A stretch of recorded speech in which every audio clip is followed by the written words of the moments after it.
விவசாயிகள் கொடுக்கப்பட்ட வாக்குறுதி நிறைவேற்றல, வீதியில் வந்து போராடுறாங்க. தூய்மை பணியாளர்கள் அவர்களுக்கு கொடுக்கப்பட்ட வாக்குறுதி நிறைவேற்றல, வீதியிலே வந்து போராடுகிறார்கள். மருத்துவர்கள் வீதியிலே வந்து போராடுகிறார்கள். செவிலியர்கள் வீதியிலே வந்து போராடுகிறார்கள்.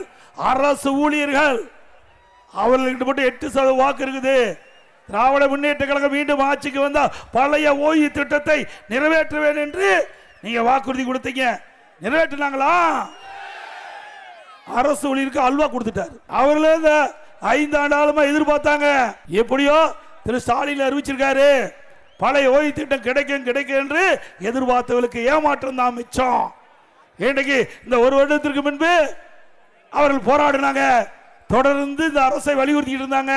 போராடுகிறவர்கள் எல்லாம் அரசுடைய கைது செஞ்ச அரசாங்கம் திமுக அரசாங்கம். கொடுக்கப்பட்ட வாக்குறுதியை நிறைவேற்றல, மக்களை ஏமாற்றிய அரசு மீண்டும் வேண்டுமா?